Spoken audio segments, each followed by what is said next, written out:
سلام بینندگان گرامی، امروز جمعه 31 ایول ساعت به وقت پراگ 10. حالا فرصت نشریه سرخطی خبرها فرا رسید. من میرزا نبی خالقزاده هستم. برنامه اخبار آزادی ساعت 4 به وقت دوشنبه در کانال آزادی ویدیو و سامانه رادیوی آزادی www.azadi.org مستقیم نشر می شود و ثبتش رو هم می توانید آنجا ببینید.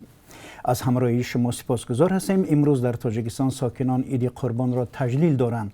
امسال این دومین عید مذهبی در زمان خروج پاندمی کرونا ویروس است که بی نماز دست جمعی برگزار می شود.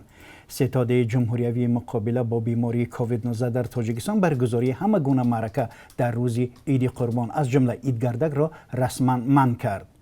مقامات هدف از این تصمیم را پیشگیری از گسترش بیماری همگیر گفتند. شورای علمای تاجیکستان یگانه نهاد فتوا صادر کننده در کشور در مراجعتش به ساکنان گفته است با نظر داشته وضعیت کنونی خواهش کرده می شود که در روز عید مردم از قبول مهمانان خودداری نموده طعامی آماده نمودهشان را به خانه های کودکان، خانه های پیرانسالان و معیوبان برده دهند، زیرا که ارج و پاداش زیاد دارد. اما با این وجود در عرفه این عید بازارهای کشور پر آدم بودند و مردم برای دسترخوان عید آمادگی می‌دیدند. صبح امروز به فرق از سالهای پیش کمتر ولی کودکان عید گردک می‌کردند. پرزیدنت امام علی رحمان در پیام شادباشی خود به مناسبت عید قربان از ساکنان دعوت کرد به همدیگر غمخواری ظاهر نمایند و دستگیری یتیمان و معیوبان، کمبیزادها و عائله‌های عزادار را فراموش نکنند. عید قربان یکی از دو عید مسلمانی سالها باز در تاجیکستان استراحت رسمی اعلان شده است. این روز معمولا از نماز در مسجدها شروع می‌شد و سپس آنهایی که توان دارند به قربانی و دیگران برای زیارت قبر گذشتگان و عیادت خویش و تبار می‌روند. تجلیل عید قربان بنابر پاندمی کرونا ویروس امسال در سراسر جهان غیر معمولی می‌گذرد. از جمله مراسم حج که هر سال با شرکت تقریباً 2 میلیون زائران صورت می‌گرفت امسال دایر نشد. عربستان سعودی بنابر خفت گسترش ویروس قبول زائران را از خارج قطع کردند. در همین حال مهاجران کاری تاجیک در شهر و منطقه‌های روسیه و کشورهای دیگر در شرایط گوناگون عید را تجلیل کردند. در چند پارچه نوار که از مسکو و از شهرهای دیگری روسیه برای ما کارمندان رادیو آزادی فرستاده شده اند دیده می شود مهاجران با رعایت فاصله جسمانی نماز جماعت دایر کردند. در شهرهای دیگر از جمله ماگنیتوگورسک مقامات با دلیل خفت ویروس مانع ورود عبادت کنندگان به مسجد شدند. در همین حال مهاجران تاجیک در کره جنوبی با شیوه معمولی عید را تجلیل کردند. در یک پارچه نواری که مهاجران از کره جنوبی برای ما فرستادند ازدحام بزرگی در مسجد دیده می شود که پس از ادای نماز عید خارج می شوند. پس از چند ماه جدایی 3 کودک تاجیک از روسیه به نزد مادرشان برگردانیده شدند. اولگا گالسووا وکالتدار حقوق انسان در ولایت سمره برای بازگشت 2 خواهر و 1 برادر که پس از اخراج شدن مادر مهاجرشان در روسیه تنها مانده در یک مرکز خدمت رسانی جمعیتی نگهداری می‌شدند کمک کرده است. درباره بازگردانی کودکان تاجیک رسانه‌های روسیه خبر دادند مادر کودکان چند سال قبل به دلیل قاعده های مهاجرت به تاجیکستان رانده شده است. با درخواست دستگیری و به هم آوردن این خانواده امبودسمن تاجیک امید بابازاده با همتای روسی خود مراجعت کرده بود. مادر 3 کودک را با قرار دادگاه در سمره چند ماه پیش به وطن خارج کرده بودند.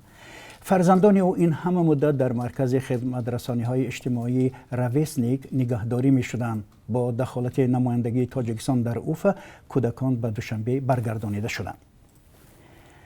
مقامات انتظامی منطقه کولاب در رابطه با آتش سوزی جنگلزار خواجه مامین واقع در ناحیه واسع ولایت ختلان 2 نفر را بازداشت کردند، اما مقامات میگویند چون این 2 نفر ناسالم و گنگ هستند بنابراین از کشادن پرونده جنایی بر ضد آنها خودداری شده است. یک منبع از خدمات آتش نشانی ولایت ختلان روز 3 ایول در صحبت با رادیو آزادی گفت سوختار شام 26 ایول رخ داده، برای خاموش کردنش 10 ماشین سفربر شده است.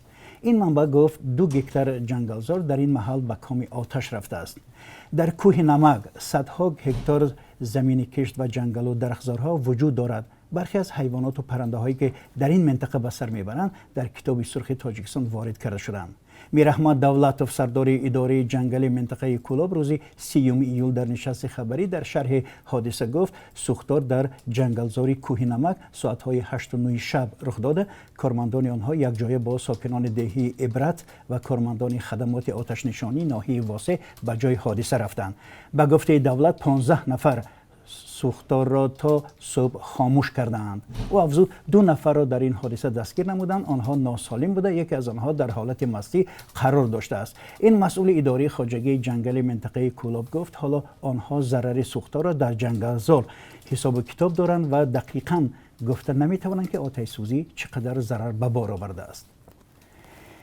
یک پژوهش نشان داده است که در میان کشورهای منطقه بنزین در تاجیکستان از همه گرانتر است. مرکز تحلیلی پیکودی در پولشا نتیجه تحقیقاتش را دایر به نرخ بنزین در 100 کشور نشر کرده است. موافق گزارش تهیه شده ایندکس بنزین 2020 در اکثر کشورها نرخ سوزشواری پایان رفته است.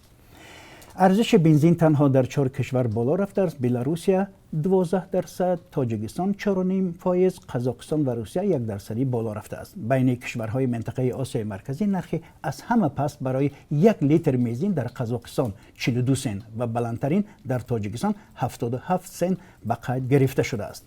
از روی نرخ سوزشواری و حجم آن در مزد کار میانه در منطقه قزاقستان پیصف است، یعنی 923 لیتر بنزین. با معاش میانه در ازبکستان میتوان 330 لیتر، در قرقیزستان 329 لیتر و در تاجیکستان همگی 151 لیتر بنزین خرید.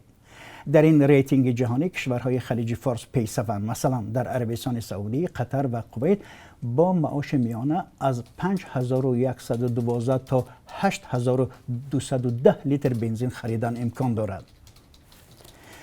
در تاجیکستان بازگردانی شهروندان کشور از خارجه ادامه دارد. دفتر مطبوعات وزارت خارجه تاجیکستان خبر میدهد که روز چهارشنبه 29 ایول 144 نفر از جمله 109 شهروند جمهوری تاجیکستان و 35 شهروند تاجیک تبار اوکراین با پرواز چارتری شرکت هواپیمایی اوکراینی از کیف به دوشنبه آورده شدند. همچنان 261 مسافران بنابر بسته بودن مرزها در گذرگاه ژبکجالی سرحدی قزاقستان با ازبکستان موقتا درمانده بودند با نقلیات به تاجیکستان آورده شده بودند و دیروز ما در این باره گزارش مفصل داده بودیم.